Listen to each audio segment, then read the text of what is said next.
everything you need to know about what it was actually like there, because it was like not crowded. But there was a little baby peak that would come through, and there was like 3 or 4 people, probably people that kind of knew what was going on that wasn't surface level. So, and my friend is one of those people. He's like, I know you think this looks like crap, but just trust me, we'll go. Well, we went, and I had a blast. And by the time I got out, I got the last wave, rode it all the way into the rocks, literally fell off because I was so elated with what had happened for the whole trip. I just laid in, 5 or 6 inches of water with my arms out, staring at the sky, and I just couldn't move. I was paralyzed because I was so elated with the energy that was being given to me by that place. Mm-hmm. And my friend, he got out of the water shortly after. He's like, "Are you okay?" I was like, "I'm fine." I was having a moment. Like I was communing with whatever's here. We were having a conversation. Yeah.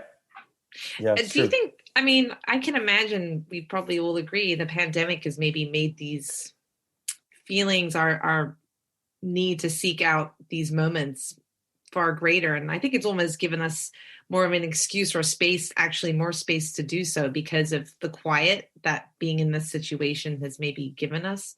Or, well, we have kids, so it's not always that much quiet either. Not around here, no. Maybe we're just more grateful. Maybe those moments that we do get alone just feel a lot more profound than they would have done before. I would say so, yeah. I would agree. Yeah. I wanted to... Kris, I wanted to I would love to talk about a little bit more of your recent work. Right. And, the film that you just put out, 43, right. And you're going to have a show soon. And I'm also curious too, you mentioned before how you've always been obsessed with wave maps and, wave models and things like that. And obviously when I looked at your earlier work and I'm thinking about the technology that we had compared to what we have now. Mm-hmm. And I'm sort of interested to know about, are you tapping into that sort of new technology in order to continue on your map making journey, your mark making journey? So two questions right there. One, yeah. So whatever you want to. Which one do you want me to answer?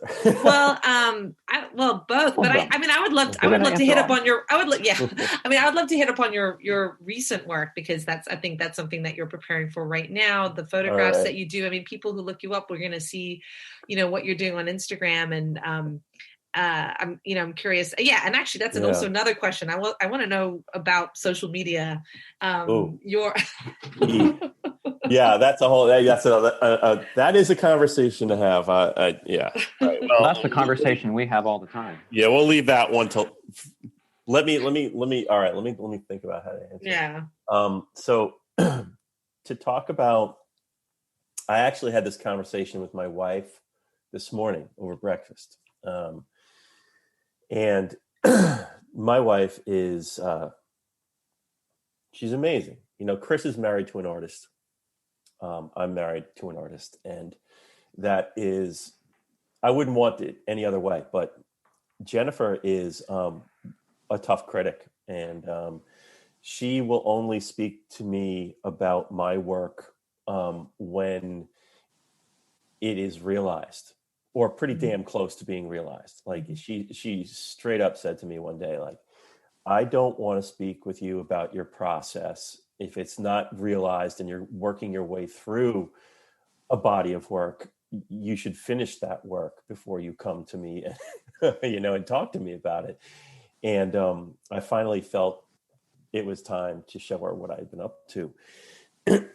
And so we were talking about it, and she said, because the work that I'm doing, the sphere, the orb images that I'm working on right now, to me are a reaction to the film that I've just completed. I would say it's 99% complete, and the sphere pieces are pure fun. They're pure fun. They're made to just react to my environment. But interestingly, like this thing, it's called a lens ball, and my wife got it for me for Christmas. And I was like, oh, this is going to be so cliche. It's going to be so kitschy. It's, it's a social media sensation right now. It's a tool. It's a gimmick. It's like whatever. But you know what? It kind of like, it forced me to like think how I can use it in a way that's like different from the way everyone else is using it and seeing through it. And being able to like just like tap into my place, like, and I was like, this, if I can just think about like how place is important to me, and like I'm still trying to discover I call it new, but I've been living here for 8 years in Connecticut, but like I still don't know it well. So being able to see my geography through this piece of glass is it's like a conduit for new things that I might want to discover, while also kind of like acknowledging some aesthetics that are consistent in a lot of my previous work. And it's just it's very light for me, and it's just fun. It's fun to look through this lens and capture interesting images and then try to like relate them to like what I'm interested in aesthetically. So it's been a really fun activity. And for a very long time, my work's been very conceptual, very heady, very calculated. I'm always overthinking things, and like for the first time in a long time, I'm just having fun. I'm just having fun, and that's okay. Yeah. I'm bringing up your Instagram so I can look at them while we talk about them. And do you think that might be just because of like the year that we've had, that, the lack of time to be able to create in many ways? And yes and no. I mean, like I feel like I'm constantly creating, but am I like creating anything of substance? Because my work is very conceptual, and it's very project based, and it takes on form when I make it happen. When I find the time and I have the idea, I do a lot of the creating in my head, and then bang, I articulate the project. But I think being able to just wander and react and see and breathe and just make art for the sake of joy. And the more joy that you accumulate, then you start to say, hey, I've got like 40 pieces of joy here, and there's a thread that runs through them. Now let's start to make sense out of this. There's got to be a reason why. Yeah. I love the intangibles. I think joy is enough, and I totally get that from these. I also get just the excitement to go out and have, maybe an excuse to take a walk with the camera and your sphere and look at the world that is always around you in a different way. Totally. And like you're literally turning that world upside down. Mm-hmm. and looking at it from a new perspective. And I think that's part of the draw, maybe on an unconscious level, is because I saw, we took a walk after we surfed that day, and I watched you shoot, and you were giddy. Yeah. Like you were very excited, and we talked while you were shooting, but I could see there was another gear going on back there while you were shooting, and there was like it was exciting. Yeah, and you were having fun, and I think fun in art often becomes a bad word, because art's supposed to be serious, and it can be, but it can also be joyous and fun. I think you're right, and also to piggyback on what Mimi said or asked, do you think it's part of the year that we've had? And maybe, yeah. I mean, like, I'm friggin' burned out, and from mm-hmm. teaching and family has been hard. And we've got a a new dog, and the dog is hard, and oh, I love the dog. The dog's wonderful, but like it's a new element of responsibility and difficult in our lives. And like we're all trying to just find these like moments where we can breathe and just find joy and smile. And I think that these photographs, whether they're good or bad, right. I don't know. And I'm at a point now where I don't care. Right. I don't care. And I said that to my wife, and she was like, "You sure you want to show these? Because it's not really like your other." I said, I don't care. It's great. Do you think maybe liberated is another word? Yeah. Because the pieces feel very like, this is what they are. Take them for what they are. Yeah. And that is all.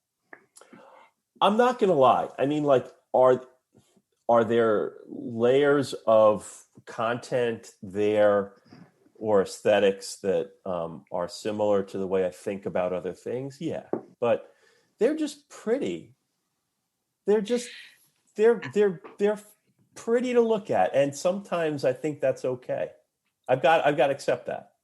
I think it's a really interesting thing. I mean, I find that the pandemic in many ways, from what I'm sort of seeing and like the things that I'm sort of following right now, there's a big movement, certainly in England, about being in nature, because of the spaces have been so constrained of where we can go. Some of the only places that we can go is in nature. So people have been really kind of really connecting to a lot of nature writers and really, and I know that's myself, like I've been going to the same woods for a year now with my daughter, and it's the same woods, and each time I see a different place, and I would have never done that had this pandemic happened, because those woods were the only places that were open.